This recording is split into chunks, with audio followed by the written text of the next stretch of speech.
సత్యసాయి జిల్లా కాళసముద్రంలో ఎస్పీని తల్లిదండ్రులు గ్రామస్తులు అడ్డుకోవడంతో తీవ్ర ఉద్రిక్తత జరిగింది. 3 రోజుల క్రితం గంజాయికు అలవాటు పడిన మైనర్లు ఆ మత్తులో అదే గ్రామానికి చెందిన పిల్లలపై విచక్షణ రహితంగా దాడి చేశారు. అయితే నిందితుల్ని శిక్షించే క్రమంలో పోలీసులు నిర్లక్ష్యం వహిస్తున్నారంటూ బాధిత తల్లిదండ్రులు ఆగ్రహంగా ఉన్నారు. నిన్న పౌర హక్కుల అవగాహన కార్యక్రమానికి జిల్లా ఎస్పీ రత్న రావడంతో బాధిత తల్లిదండ్రులు గ్రామస్తులు అడ్డుకొని ఆందోళన చేశారు.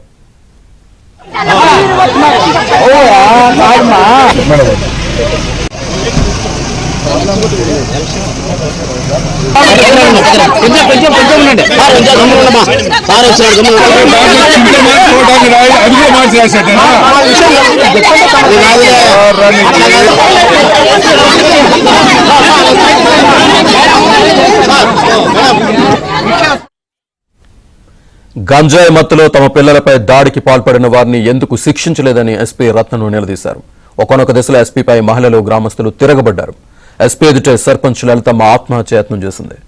మహిళను పోలీసులు అడ్డుకొని సర్పంచ్ లలితమ్మను నిలువరించారు. ఇప్పటికైనా గంజాయి వ్యవహారంపై పోలీసులు కఠిన చర్యలు తీసుకోవాలని డిమాండ్ చేశారు. నిందితులపై త్వరలోనే చర్యలు తీసుకుంటామని ఎస్పీ రత్న తెలిపారు.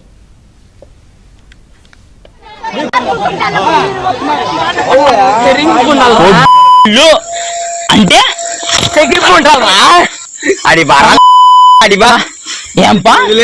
నన్ను నన్ను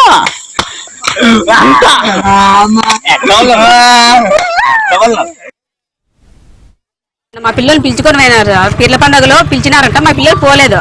పోదానికి వాళ్ళ కక్ష పెట్టుకుని రారా నీతో మాట్లాడాల పని ఉందని ఇంకా కొంచెం లోపలికని చింతబాన్ దగ్గరికి లోపలికి పిలుచుకొని పోయి మెట్లతోనూ చింతబర్రలతోనూ రాళ్లతోనూ బాగా కొట్టి వాని చిడిచిపెట్టేశారు సార్. బీరి బాటలు పగలగొట్టి చంపుతాం మిమ్మల్ని ఇళ్ళతో చెప్పినారంటే మిమ్మకు మీ నాయనకు మీ ఇంట్లో అందరికీ చంపేస్తాము, ఇళ్ళతో చెప్పకూడదు అని బెదిరించినారు సార్. బాగా కొట్టేసి మెట్లతో కూడా కొట్టినారు సార్. బాగా చింతబర్రలతోనూ కట్లతోనూ చంపేస్తాం మిమ్మల్ని లాస్ట్కి చెప్పినారంటే అని బెదిరించినారు సార్. మాకు న్యాయం కావాలి సార్, మాకు న్యాయం కావాలని అడుగుతున్నాం సార్. మేము మొత్తానికి తాగిన మత్తులోనే కొడతారు సార్. ఆ వీడియోలు చూస్తుంటే వాళ్ళ మత్తికి వాళ్ళకే లేదు, వాళ్ళు ఏం చేస్తున్నారో వాళ్ళకే తెలియలేదు. ఆ విధంగా కొడతాను సార్. మేము తాగాలి కదా సార్. ఇంకా ఊర్లో అవమానమే సార్ మాకు. రేపు అతను పిల్లలు కాలేజీకి పోవాలంటే వీడిని మెట్టుతో కొట్టినారు వీడియో అంతా వైరల్ అయిపోయింది సార్. అని ఎట్లా సార్ మా పిల్లలు కాలేజీకి పోయేది? మేము ఊర్లో బతకాలంటే మాకు న్యాయం కావాలా, లేదంటే మేము ఇంత తాగి చచ్చిపోవాలి సార్.